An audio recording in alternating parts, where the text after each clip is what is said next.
My name is Daman Dev Sood, your host for my weekly show, My Top Tips. Every Wednesday, 9 a.m. IST, the new time on experiment basis. It's obvious the topic that I would have picked up for today's talk is the global scenario, current global scenario. I'm continuing with the experiment that I started a few weeks ago that I will not use any slides but would be reading. Last few episodes have been reading a chapter from one of my books. Today, it's an analysis of the situation which I've already done and written, and I will again be reading from that. So, this is, we can say, the current global scenario, and to be specific, the Middle East escalation. The first question that comes to mind is this a BCM event or a crisis or a government governance stress test for the companies? And based on this, once again, we understand that my analysis is not political analysis. I never talk about politics on these shows. My focus is the resilience lens. What has happened is visible. Missile exchanges, airspace disruptions, energy volatility, diplomatic escalation, supply chain uncertainty. What is less visible is that this is not just a geopolitical event. It is a systematic stress test of organizational resilience or systemic stress test of organizational resilience. And the debate has already begun inside companies. Is this really our crisis? Do we invoke BCM? Let us wait and watch. This does not directly affect us. That hesitation is often where exposure begins. And if nothing like this has happened in your corridors, in your company, then you need to ask a question. Are you really an active business? So, from a resilience lens, once again, let's look at what has happened. This is a multi layered disruption scenario. Military escalation involving major powers, airspace closures and aviation rerouting, energy market volatility, maritime risk in strategic choke points, diplomatic fragmentation, heightened cyber risk environment, stranded travelers, stranded expats, worried families. And out of these, I would like to repeat one: heightened cyber risk environment. In the past few years, we have been focusing a lot on cyber risk, cyber security. What has been proven once again is that perhaps physical security is above that. So far, no country has used any cyber attacks. It is physical attacks. This is not a single incident, it is a compound risk environment. In one of the coming up episodes, I will be talking of this concept, a compound risk environment. My new innovation, modification to the old risk management approach, converting dead and static risk registers into live and living risk registers. First example that came out was few months ago. the Indigo airline case or incident in India, and now this global scenario or Middle East escalation, which is spreading to more countries, multiple countries. We'll talk of that in one of the next episodes. So, what can we anticipate? What can happen next? And we need to do this now rather than waiting for the events to unfold. Even if hostilities pause, secondary effects typically will follow, like oil and fuel price spikes, hikes, increase, shipping insurance costs going up, logistics lead time elongation, and both ways. The incoming supplies for you as well as outgoing products from you. Do you need to slow down and put your BCM on slow burner? And for a change, for the first time, BCM to be put on slow burner. You need to slow down here, perhaps. These are the questions you need to be discussing and finding answers for yourself. Currency fluctuations may happen. Markets may get destabilized, instabilized. Targeted cyber operations may happen. Regulatory reactions and sanctions may come up. Investors may get nervous. Employee anxiety, especially expatriate workforce, may go up. Intensified escalation, more countries joining, and can this become a World War III? And if so, all past predictions that the next world war will be fought around water would be proven wrong. The first wave is kinetic. We are riding on the first wave currently. The world is riding on a first wave of this incident, global incident, which is kinetic. The second wave will be economic, and the third wave will be psychological. We need to be prepared for that. Organizations that only prepare for wave one are already behind.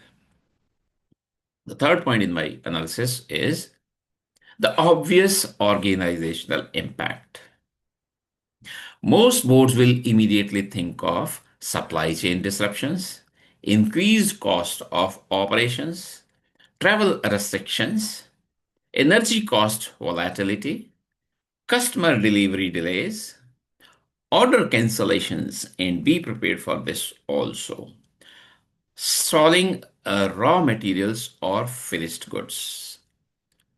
They may get accumulated. They may start rotting, going out of delivery dates, going out of the good use date. Yes, these are real, but they are predictable. The less obvious impact, we need to look into those also. And that's what I'm bringing out through my analysis. This is where mature BCM thinking differentiates itself. Less visible impacts may include liquidity strain from sudden cost spikes, contractual non-performance exposure, third-party concentration risks. Most people are talking about this point only, the TPR and third-party risk management or third-party risks due to this escalation. But there is a lot in this incident. The scenario clearly seems to be a force major event. Does it? Have you discussed this? Would you like to invoke that clause? And when? Insurance coverage ambiguities may come up. Geopolitical cyber targeting spillover. Repeating, so far it has been physical attack, but cyber attacks may come up soon. Employee mental health strain may take place, will take place. Misinformation spreading internally, externally, across. To take care of this, during COVID-19 pandemic, when once again misinformation was spreading fast, I had devised my concept invention, Daman's thermometer for crisis management, crisis communication management. Please have a look into that. It still works. There is no expiry to that thermometer. A reputation risk from silence or misalignment. Once again, very important point. This is the biggest one I'm saying. Has your advisory or communication gone internally and to the external interested parties, all relevant interested parties? Have you started planning for lobbying if required? There are examples. During the last big one, COVID-19 pandemic, some organizations, some sectors did better than the other sectors, other organizations. One of the reasons that we had our feet in the government corridors. The lobbying was good. Are they still doing that? Are they still capable of the same results? Would you like to do that? Resilience is not just continuity of operations, it is continuity of judgment. Next big point that I would like to bring out is the question that we all must have. Is this a BCM event? Do the BC managers, resilience, CMTs, CEOs, boards need to be worried or concerned about this? This is where confusion arises. BCM is often seen as site outage, IT disruption, natural disaster, facility incident, but systemic geopolitical escalation tests what? Assumptions in your BIA, dependency mapping accuracy, supplier geographic concentration, energy resilience, crisis governance clarity, board visibility of risk as exposure, and something number seven that you could not envisage during your BIA reviews, audits, and tests. You may not need full plan invocation, but you absolutely need resilience posture activation. You can't be still. Sixth point in my analysis of this situation is, should the CMT be activated? Not always fully, but at the minimum, I'm suggesting situational monitoring cell, daily intelligence review. And have added this word intelligence. Daily review is not enough anymore, especially in this incident. Clear escalation triggers. Do we even know those? Defined decision thresholds. Again, how old are those? If your CMT only activates after operational impact is visible, you are reacting, not leading. So I've talked a lot. Now, the recommendations. Your question, you may immediately say, Daman, so what should we do? I'm saying, what should organizations do in next 48 hours? Actually, those 48 hours already gone since the incident started developing. Then in next few days, and then in next few weeks. So first one, in the next 48 hours, which I'm saying have already gone. So we are lagging, you're lagging if you have not taken these actions. Monitor employee exposure in affected regions. Check employee safety. Initiate contact. A big question. Do you have holding statements for such scenario? Communicate with the families of the stranded employees. Once again, check your crisis communication plan. Do you have holding statements for such scenario, to get in touch with the families of employees if required, when required in such situations.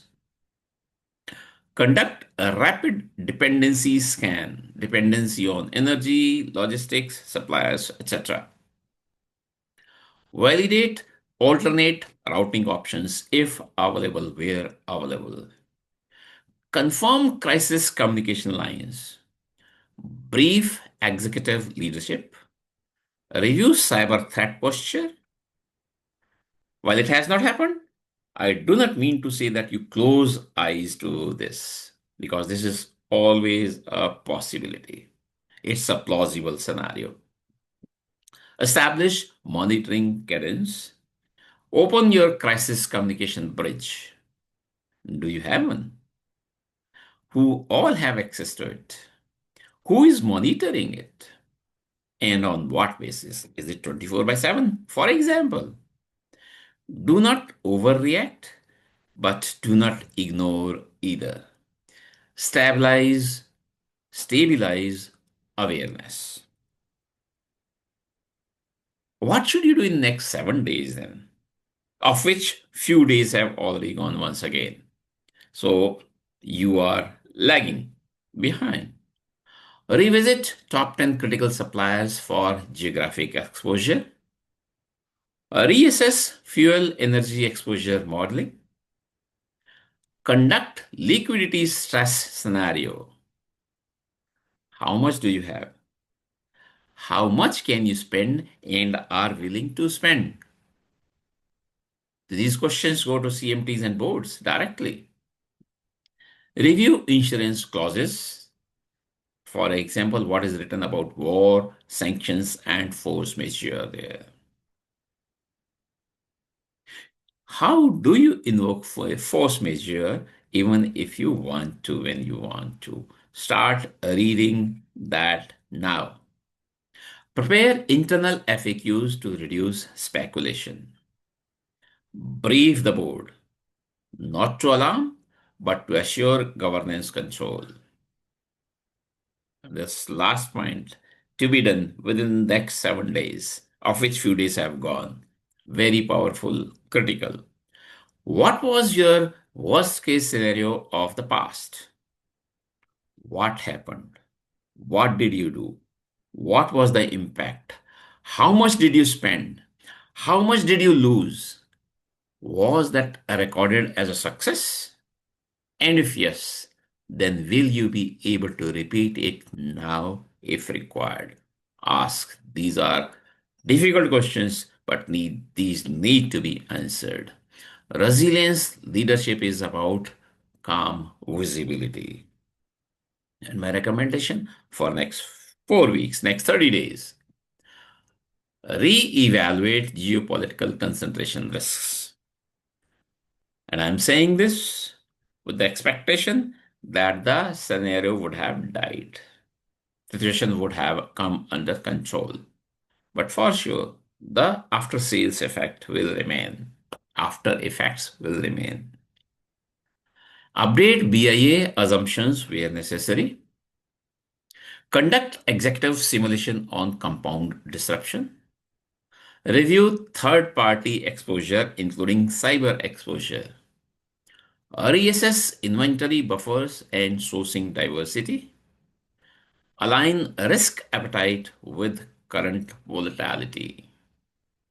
Everyone knows risk appetite. No one knows risk appetite. It's hidden, known to only few people at the top. How old is it? How was this established? Do you need to review? Do you need to change? All these questions need to be discussed. This is not about panic. It is about recalibration. So that's the word. Recalibration is required. This is a crisis, but it is providing you an opportunity to recalibrate your plans, your processes, your assumptions, your arrangements. And I'm saying the real question is not about whether missiles fall near your headquarters. It is about whether your organization understands. its commitments, its interdependencies, its vulnerability clusters, its decision speed, its governance maturity, its capabilities, and its limitations. Geopolitical shocks reveal structural fragility or structural strength. While coming to the close, I would like to say that resilience is not tested by the disruption you planned for. It is tested by the disruption you assumed was too far away. This moment will create two types of organizations. Those who monitored, most will stay in that category, by the way, and those who matured. Check where do you fall and where would you like to be. With this, I would like to close today's discussions. It was my analysis of the current global scenario.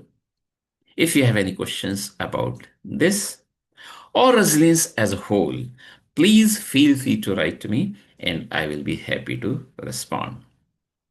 With this, logging off, this is your host, Daman Dev Sood, from my weekly show, My Top Tips, every Wednesday, 9 a.m. IST is the new time.